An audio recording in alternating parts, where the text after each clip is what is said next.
Bonjour à tous, on continue à explorer notre monde des lentilles minces avec cette fois-ci la construction d'une image dans le cas numéro un, c'est-à-dire lorsque l'objet est situé avant le foyer objet. Alors je vous préviens tout de suite, vaut mieux avoir suivi les précédentes vidéos de la série parce que sinon vous allez être complètement largué. Puisqu'il faut au minimum savoir ce que c'est qu'une lentille mince, savoir la représenter et savoir tracer les rayons particuliers, ceux qui passent par O, F et F'.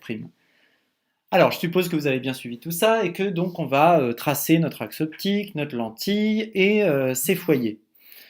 On a une image hein, qui se situe quelque part avant le foyer objet. Donc AB, comme on l'a fait à la précédente vidéo. Donc je rappelle, donc AB, on doit tracer des rayons lumineux qui viennent du point A et qui viennent du point B. Donc traçons un rayon lumineux ici qui vient du point A. Et que fait ce rayon lumineux? Si on a bien compris, hein, le rayon lumineux qui vient du point A, eh ben, on peut le tracer après le point O puisqu'il n'est pas dévié. De la même manière, on peut aussi tracer un rayon qui vient du point B, le faire passer par le centre optique O. Et du coup, si vous avez tout bien compris, il n'est pas dévié et donc du coup il continue. On a besoin d'un troisième rayon. Choisissons de faire ce rayon-là, c'est-à-dire un rayon qui vient de B et qui lui est parallèle à l'axe optique.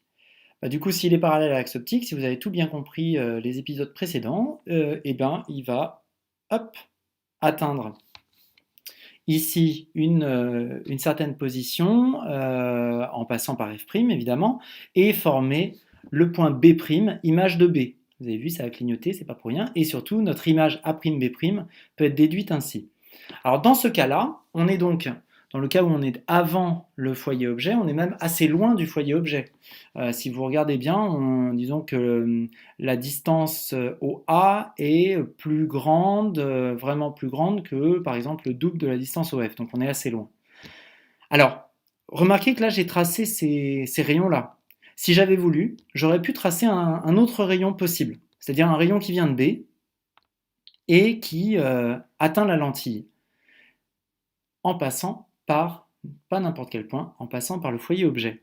Vous pouvez aussi tracer un rayon comme ça qui passe par le foyer objet, et s'il passe par le foyer objet, bah, il va continuer son chemin parallèle à l'axe optique. Et du coup, regardez, en fait, vous retrouvez l'intersection hein, du point B'. Donc, ça veut dire que l'on trace l'un ou l'autre rayon, c'est-à-dire celui qui part de B qui est parallèle à l'axe optique, ou que l'on trace celui qui part de B et qui atteint le foyer objet, puis ressort parallèle à l'axe optique, en fait on se retrouve dans une situation similaire. Donc c'est pas la peine de tracer trois rayons issus de B, deux suffisent, au choix, vous choisissez ce que vous voulez, soit celui qui passe par le centre optique et celui qui passe par le foyer F', soit O et F, soit F et F', c'est comme vous voulez.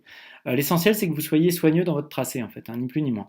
Et donc, du coup, là, on se retrouve avec une situation, avec une image qui est renversée, si vous remarquez. Alors, et là, je vais parler en mesure algébrique. A'B' est opposé à AB, puisqu'il y en a une, donc A'B' est vers le bas, donc A'B' est négative en mesure algébrique, alors que AB est positive en mesure algébrique. Et on remarque aussi que cette image, elle est placée à droite de la lentille. Elle est donc dans l'espace image. C'est donc une image qui est réelle. C'est-à-dire, si je m'exprime en mesure algébrique, OA' est supérieur à 0. Alors que dans l'autre sens, OA est inférieur à 0, puisque la position de l'objet est bien à gauche de la lentille. Elle est donc réelle, elle est renversée, et regardez sa taille. Au niveau de la taille, A'B', on voit clairement que cette distance est inférieure à AB. Donc du coup, c'est une image qui est réduite.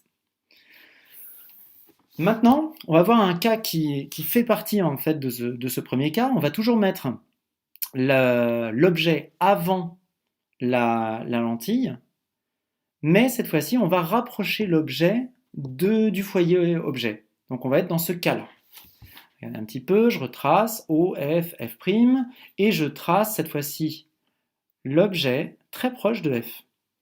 Regardez un petit peu ce qui se passe au niveau du tracé. Donc vous commencez à connaître les tracés, je vais aller assez vite là-dessus. On en trace un qui vient de A, Celui qui vient de A, évidemment, poursuit son chemin. Celui qui vient de B passe par O et n'est pas dévié. Et celui qui vient de B parallèle à l'axe optique, regardez, hop, il passe bien par F'.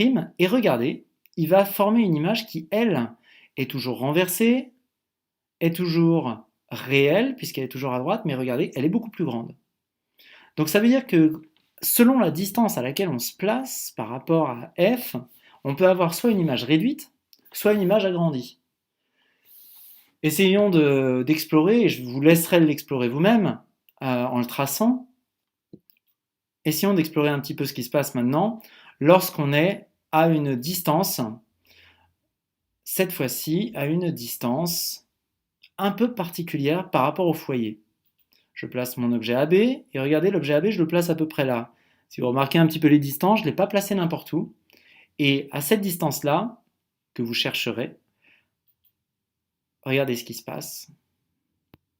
Toc et toc.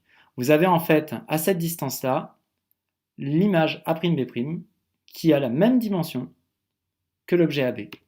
Alors géométriquement, elle se trouve très très simplement, cette distance.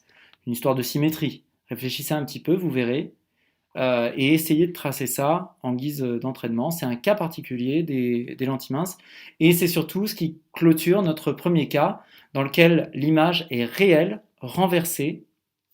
C'est le cas où l'objet est bien situé avant le foyer objet de la lentille. On va voir d'autres cas dans les prochaines vidéos de mon YouTube ASC. À bientôt.